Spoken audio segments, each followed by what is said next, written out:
tell you what, I really like this Kyle Enos. I think we got a real good matchup with that outside linebacker situation with Freeman and Molson out there. Three wide to the left, Molson to the right. There's that play again. Got interference on it a moment ago. This time Molson makes the grab. Is he in? You betcha! Straight fade that time. Kruse tried to get, and again, I've been pretty close to face guarding, but again, the ball was thrown right on the numbers. Great throw and a great catch. Well, I want to welcome everybody on a happy note to Inside the Cardinal Playbook, and 2 in a row. I got to start out with that. I know Coach and all of us breathe a lot easier, but you know, we got one more left, and we sure would like to end it up 3 in a row. Talk about those building blocks we have all year. But Coach, I want to lead into offensively. It was an explosion the second half, and I'll let you talk about that, and then we'll talk about adjustments after that. But I mean, you guys just did everything you wanted to do. You know, we did some really good things in the second half.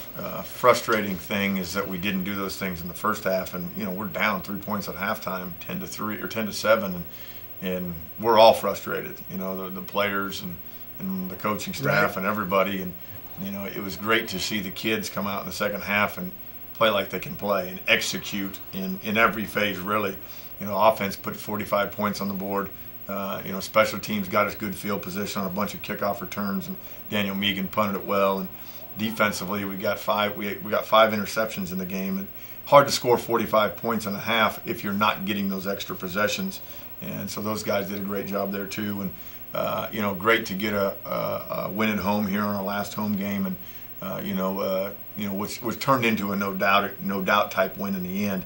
And we haven't had the ability to have a lot of those this year, so that was nice. Well, you know, I want to talk a little bit about the last 4 games, and I said it on the air, and obviously I think you and your staff have done a good job. I've said that to everybody, and I sincerely mean that. But I think particularly where you find that I think a lot of great coaching staffs mature is the adjustments they make at halftime. And what I'm talking about is the last 4 weeks, not just this week, but I think we will talk specifically about this week because you made those adjustments both on offense and defense. But I think you've done a tremendous job the last 4 games. Really, we've got to get that second half mentality on the opening kickoff, and we can run some people out of Dodge pretty quick. Right. Yeah, I think, you know, it's not really rocket science what we've done. We just, you know, we go in and refocus them on some things. And, you know, last week's game that they went into it, I think, you know, some of them went into it thinking that, you know, we should beat this team. That's the hardest group to coach. You know, I told them Friday night and Saturday morning, listen, I'm nervous. Now, I didn't sleep very good Friday night because, you know, the ones you're supposed to win as a coach, they're the ones that freaking worry you the most. And, you know, we went out there and we dropped too many balls and we didn't execute. We turned the ball over. You know, we didn't handle, you know, snaps and holds on field goals, and you know, defensively we gave up a field goal there too, and you know, a lot of those things. It was frustrating to watch, and you know, knowing that, you know, we're significantly better than what we showed in the first half, and so you know, to come out in the second half and credit to our players for refocusing themselves and going out and executing. You know, in just about every phase in the second half was very good to see. Yeah, and I'm going to kind of start out with, you know, we always do the offense, defense, and specialty teams. I'm going to start out with specialty teams. I think really one of the turning points you already alluded to is on the kickoff return. 3 times you had great field position and really made a big difference and shortened the field and really gave your offense confidence to move the football because of your specialty team. No doubt about it. Kickoff return, you know, that unit's been ready for a breakout game all year, and we're one guy away from those, you know, 40-yard returns being touchdowns. I think we averaged, you know, just over 30 yards on kickoff return last week, which that's a huge field position changer, and that set up several scores for us. And you know, we had, you know, those returns came with 3 or 4 different guys. You know, Thomas Clanton had a really nice return. Quentin Reiser had a really nice return. Chris Smith had a really nice return. Some of those guys had a couple of them. And so that was fun to watch. And all 3 of those guys are freshmen. They're in their first year of eligibility. And, they all got quicks too. Yeah, they can all run, and they're all playing. You know, at the beginning of the year they were playing like freshmen. Now they're playing like more mature players because they've had some reps and been in there, and they've been really fun to watch them mature and grow. And you know, credit to the guys up front and getting bodies on bodies and creating some running lanes for them as well. And you know, we're still waiting for that one we break out and take it the distance, because all 3 of those guys can outrun everybody if we can get them a seam. Yeah, they can take it to the house for sure. And let's talk a little bit about defense. Before we got on the air, we talked about, and I look back, I can't ever remember coaching a game all those 36 years myself of ever having 5 interceptions in one ball game. You have to be pleased with that. Yeah, we preach and preach and preach takeaways, and anytime you can give your offensive an extra possession, your chance of winning the football game goes up, substantially. So to get 5 interceptions in a game. That's the first game I've ever been a part of. We've had 5 interceptions, and I've been coaching for some time at the college level. And, I've been a part of games where we've had 6 takeaways before, 3 interceptions and 3 fumble recoveries or 4 interceptions. But I can't remember a time we had 5 takeaways, all being interceptions. And so that was great. We had interceptions at every level of our defense. We had them in the secondary, at the linebacker position, and on the defensive line. So that means some good things are happening, and guys are, around the football. And we talk about populating the ball carrier or populating the football, because that's what scores touchdowns. And on Nathan's interception, we had 5 guys around the ball, and that ball went up in the air 3 or 4 different times, and we had way more guys there than they did, and we were able to come up with it. So that was fun. And anytime you score 45 points in a half, it's because you're getting some extra possessions there too, and so that was fun to watch. Yeah, some tip balls. I thought Ben Roberts and, of course, Bolus, which we'll talk about a little bit later, really played well. You had to put some guys in the middle there. I know Jack had to play, there at nose because of the injury, but you had some tip balls, and that's exactly right. I noticed everybody getting to the football once the ball was tipped. Yeah, we've done a nice job, especially here late in the year, of getting hands up on 3-step and knocking the ball down. I remember Mathis having a couple in the last couple of games as well, and Ben Roberts and Tyler and Sam and all those guys up front, and then Blake Brown gets the interception, and Troy Fletcher got in there and did some really good things too. And those guys, those younger guys, are kind of our future right now. It's good to see them get in there and have some success and make some big plays for us. Yeah, Fletcher had the interception. He threw it right to him. Yeah, he intercepted. He looked down like, I can't believe you just threw me the ball. Yeah, Blake Brown, he stuck right in his hands. He went up to knock it down just like he's supposed to do on 3-step, and ball hit him in his hands and it stuck. And it was a little bit reminiscent of Carmichael's interception at Sioux Falls when he was blitzing off the edge and threw it right in his face mask, basically. And so that was fun. It was great for all of those guys to to have those exciting plays. Trying to move to the offense a little bit, and I'm just on a personal note, and I guess I can do that now. Looking at your quarterback, I know he's disappointing when he had the interception early. If this was a year ago, I think he might not have responded the way he did. But, he just played a tremendous, and I really mean this, a tremendous second half. In his runs, he looked like, and I alluded to it on the broadcast, he looked like Jim Brown. You're too old or too young to even remember. But he did. He looked like he just was rumbling and rambling.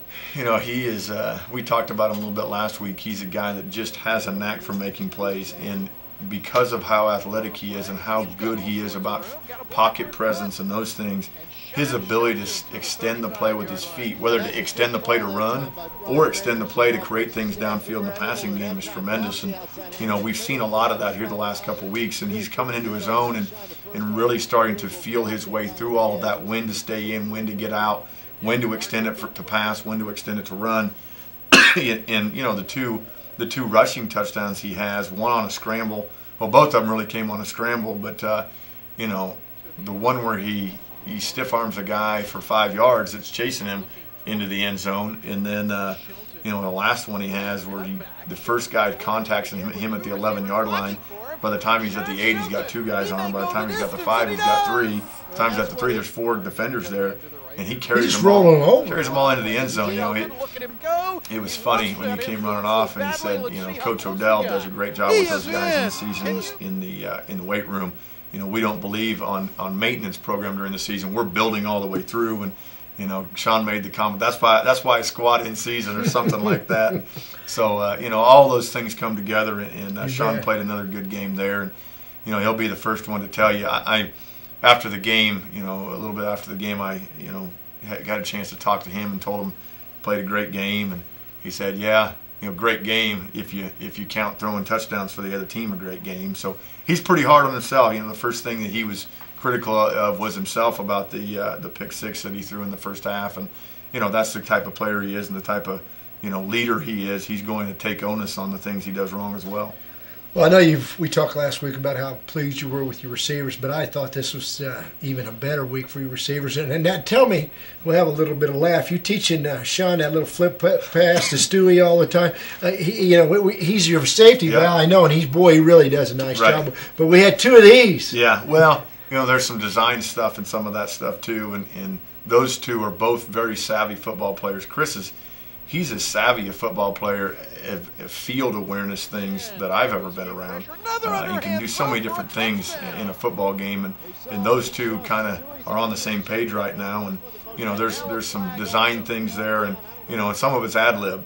We had the two in a row that kind of looked the same, and like I said, there's some design things there. But the second one that goes and Stewie hits his head on the goalpost on the touchdown. So that was fun to watch, those 2 hooking up on some things. And I think we had 8 or 9 guys that had receptions again on Saturday. And what's making us a lot harder to defend right now is that you've got to cover the field. In the best quarterbacks in this game, spread the ball around, and see the field well. Those things tell us as a coaching staff that our quarterback right now is seeing the field, and he's not just locking in on one guy or one guy over here, but he's seeing the field and spraying the ball around, which makes, from a defensive standpoint, makes the team very tough to defend. Philip Freeman had another great day. He was our reception leader with 9 catches and some big time first down catches for us to keep drives alive. And John Molson continues to play well with a touchdown or 2, and Ethan Cunningham got his first collegiate touchdown. He's been catching balls here for a long time. For whatever reason, we've never hooked up with him on a touchdown. And he got one. Harrison Blue had another one. And, Chris Smith got in there, had some nice receptions. Quentin Reiser had some nice receptions. And, Jordan Williamson, I think, had a reception. Stewart. And, I know I'm missing a few guys there, but no, it was spread around. Yeah, when you have confidence in that many guys to get in, and the quarterback has confidence in those guys to, when he throws it to them, that they're going to make a play with it, you're heading in the right direction. Yeah, absolutely. Well, you might want to talk about, I know you got a smile on your face, and you should, after scoring 52, and I know it's been a while. You had some stats on that, but you want to get to the players of the week, and you might want to talk about first time in since the 60s that they scored 52? Yeah, I heard a stat yesterday, I think it was, that the last time William Jewell scored 50 points or was plus 50 in the scoring was 1984. And there were some great teams here in the early 80s. Yes, there was. In the mid 80s, they played for some national championships and those things during that time. And so I had no idea that it had been that long either. And so that's good. You never. As a coach, you never really worry about those things, or they kind of go in and out. But for our players, that's kind of a neat deal. And the thing about that is now we've shown we can do it. Now the expectations are higher, and we're expected that we're going to put more points on the board on a regular basis, which is good. Talking about our players of the week, we had some tough decisions this week in all phases. It's nice. The last couple of weeks we've had some of those things, a lot more bigger plays. We had 5 explosive plays on offense this week. Was the first time since I've been here that we've had that kind of offensive output. And we looked at Chris Stewart obviously had a good game. Sean Shelton had a great game. We looked at positive and negative production on all of those things. The guy that had positive production play in play out was Philip Freeman. And some of those drives aren't continued if he's not making big catches over the middle, and had a great game. Great game. Anytime you have 9 receptions in a game and you're close to the 100-yard, receiving totals and all those things. The thing that we were frustrated about, we had him open twice, kind of on a seam route, and didn't get it to him. Well, Sean, that's a tough day to throw the ball. Probably as impressive a thing about our offensive output in the second half and a lot of things we were throwing down the field was, that wind was howling. It was anytime you've got a wind that's going 20 miles an hour, whether you're going into it or going with it, and you're throwing balls down the field, that ball is going to do a lot of different things. I mean, it's going to float on you, it's going to hold up on you, it's going to move 6 inches or a foot one way or the other if you're throwing into the wind. And we just couldn't quite find Phil in the seam, but he was our offensive player of the week and did some great things there. defensively, a guy that's just continued to be very, very productive for us. He had, I think, 3.5 tackles for a loss, a sack, and I think a PB or a pass breakup, and continues to give some guys fits up front was Tyler Bolus. This is his second week in a row to be our defensive player of the week, and so it's fun to watch him. Special teams wise, on kickoff, Glenn Whitney did some really good things. He was just mowing dudes over on kickoff. I want to tell you, he hit a kid on the kickoff. You can probably hear it in the box. Oh, I tell you, that was a slobber knocker. Yeah, he did that on about every kickoff. Probably the only reason that Glenn didn't get it again this week, he had it last week too for some plays on kickoff, was by the end of the game he was looking more just to run over dudes and miss the ball carrier a couple times. But Luis Nicochea came in on kickoff and made 2 big tackles in a row and was physical and did some really good things. So we went with him for our special teams player of the week. And then with our work team guys, our guys working against us in practice each week, our younger guys, a guy that from here in the city, from Olathe South, a little tailback that we signed from there last year, doing some very good things for us. Nick Sands was our offensive work team player of the week. And then defensively, kid out of Columbia Rockbridge, who's a freshman for us that we're going to end up redshirting. Harrison Adams, just been everywhere. He works for us on special teams, on defense, and very bright future here. So excited about those guys. And then you go into your plays of the week and hit of the week. We had some explosive plays to choose from this week. We voted on it and talked about all of them. And one guy had 2 of them. Both of Sean's touchdown runs were amazing.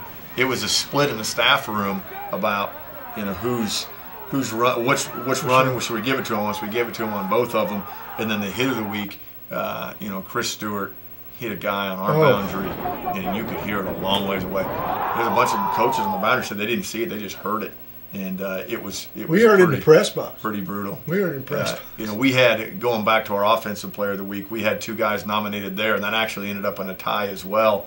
Phil Freeman and then Ethan Cunningham. Those 2 shared the offensive player of the week this week, and Ethan has been a very steady player his whole career here, and got his first touchdown the other day, and and a lot of other catches. I think he had 8 receptions. Yeah, he was right there with Freeman. He was all over the place too, and it was fun to see that on his senior day, to get kind of the reward. He's never been a flashy guy. He's the guy that goes out there and works every play and blocks and catches balls for first downs and all those things. To get him on we ran a little slant and bubble, and there wasn't anybody there. A little switch route. It was they switched on the same guy. They switched on the bubble, yeah, and it was fun. And Ethan made a nice catch and made sure he secured it and handed it to the official, and then celebrated a little bit. So that was fun to watch. You bet. Well, we go into the last game here. It's hard to believe. I know you must feel the same way I do. And we've kind of reached some of what we wanted to do here the last 3 or 4 weeks. Played extremely well. We've got a couple wins in a row. It's been a while, I think, since Jewell's won 3 in a row. And we're going down to Kentucky. We've got a long trip. I know they're coming off their first win of the year, and pretty convincingly against a Division II team. So you might want to talk about that. It'll be a 1:30 start down there too, by the way. Yeah. Is it 1 or 1? I think I 1 o'clock start? 1 or 1:30, but yeah, I think 1 o'clock. But they've been playing at the Division II level for a long time and went out and beat a winning Division II team last week. They went up on the road. It's about an 8-hour bus ride for them up to Notre Dame. It's a Division II school out of Ohio, right? And beat them 38-12. And so they're flying high right now. They're coming home for their senior day and a lot of things. So they're going to have playing with a lot of emotion. And we're going to take a pretty good bus ride over there and sit on the bus for a while on Friday and hopefully be ready to play on Saturday when the game rolls around. But it would be very big for us, and you mentioned this in your lead-in there, for us to win 3 in a row here to finish.